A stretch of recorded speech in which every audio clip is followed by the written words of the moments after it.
Hello everybody and welcome back to RainBro Crafts. My name is Colton and today I will be making for you the last soap in our Essentials Showdown collection, and that is Borealis. This soap, just like almost all of our other soap, is going to start out with our plant-based oil blend, which is down in the comment section below.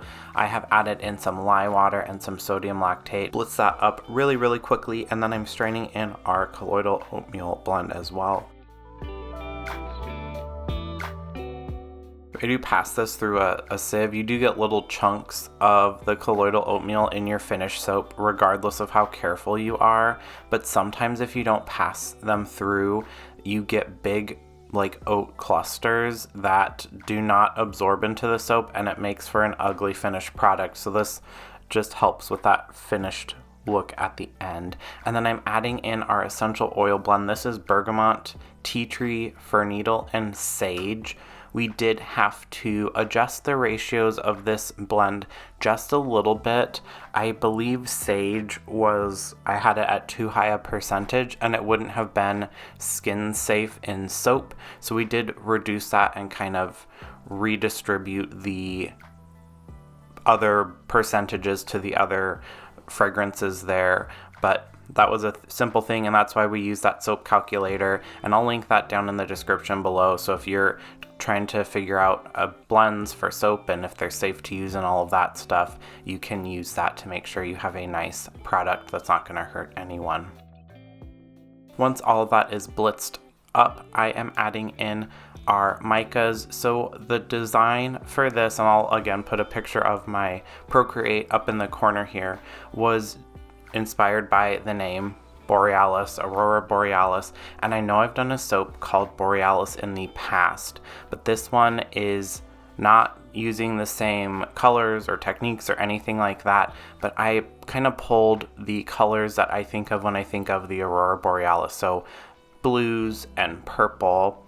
And then I wanted to do a swirly design, so I'm going to do a new technique that I hadn't tried out before, and I was hoping that it worked, and I think it worked how I was wanting.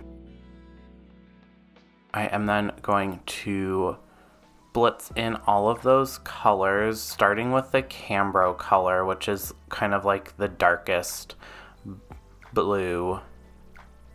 It's actually not the darkest blue, I don't know why I said that. This is the lightest blue. It's kind of like a denim-y light blue. We'll just get that blitzed up really nicely just to the lightest trace, and then I'm going to pour that into our slab mold. This is going to be the base color, and then the other two colors are going to be drop swirled in. I wanted to keep this one pretty liquidy also, just because I didn't want it to set up before I had the opportunity to blitz up the other two colors. And when you're doing a drop swirl and you want those good chunky drop in colors, you want all of the consistencies to be as close as possible. If one's too thick, it just doesn't look right. And then the other two colors are a darker blue and then a purple. The darker blue, the one on the left of the screen, is darker looking in person than on camera. It doesn't look that much different in the pour picture than the soap batter that's in the slab mold, but in person you can definitely see that difference. And then I am going to do, it's like a ghost drop swirl, so usually you do two pretty close colors, mix those together and in the pot swirl, and then you do that as a drop swirl.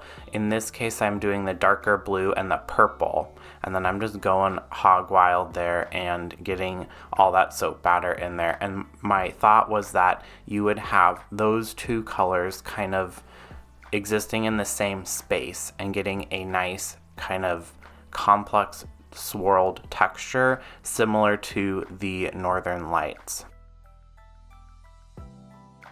And then for the top design, I'm doing my favorite feathering technique. So I'll scrape out the Cambro first, place that under the table there, and then I will scrape out the other two containers as well. And I'm going side to side with this soap instead of front to back, which normally we're doing these designs in a front to back pattern, I am doing these side to side. This was probably my favorite design out of all of the soap that I made for this month. The colors were really pretty together.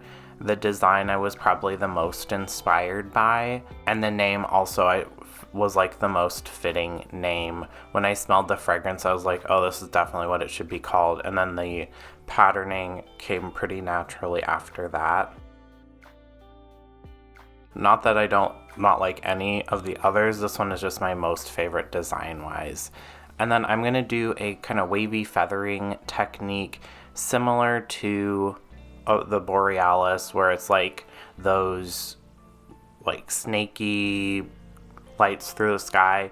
I'll put a picture of the Borealis in the corner here. If you haven't seen that, don't know what I'm talking about, that probably would be useful.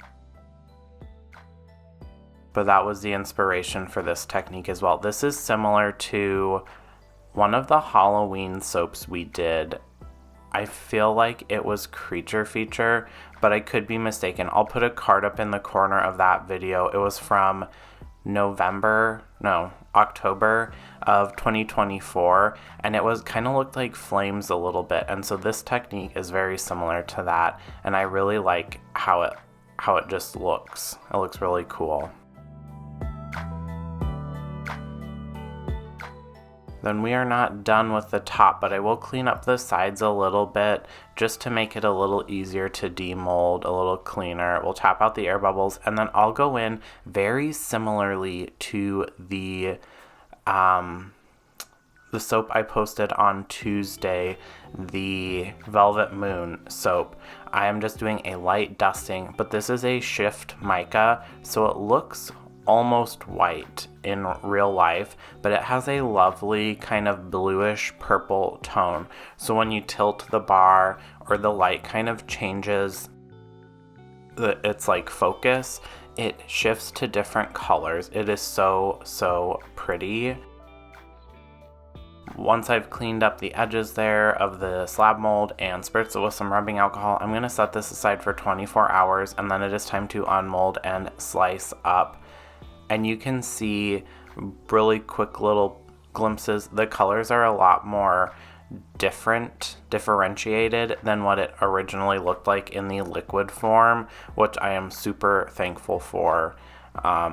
It looked more different in person than on camera, like I said, but I wanted to make sure that the technique I was going for you could actually see, because not that it was a lot of work, but it just would have been wasted effort. Once I've sliced all those slabs into loaves, I will grab Dorothy and slice this up, and I just showed the top there. And the Enigma mica, you can't really see it super well on camera, but in person it is definitely like a showstopper there. And then I don't know why I didn't show the cuts there, but we'll show you. Maybe I don't like any of these, who knows. I will say the color is weird on camera as well. It doesn't look as green in person as it does on camera here. That like darker blue looks more blue and less green. It must be the lighting or something like that. But that really cool kind of ghosty, ethereal drop swirl is exactly what I was going for. I am really happy with this, and I'll probably copy this kind of similar technique in future soaps. I don't have any plan to use it yet, but we have a lot of soap planned for the 2025 year, so I have a lot of time to use this. But this soap, along with all of our other soaps in the Essentials collection, are for sale now, March 1st. It's March 3rd today when I'm recording this because I'm a little slow, but grab yours while you can, because the first to sell out will be the next full-time member of the RainBro Crafts family. Thanks so much for watching. Really big shout out to our subscribers. If you want to get soaps or candles of the month from us, check out our website for more details on that. They make this channel possible, and we really appreciate each and every one of them so much. Thank you so much for watching. Don't forget to like this video, comment down below which scent you think is going to sell out first, and which one will be added to our lineup. Don't forget to like this video, subscribe to the channel as well, and ring that bell icon. Thanks. Bye.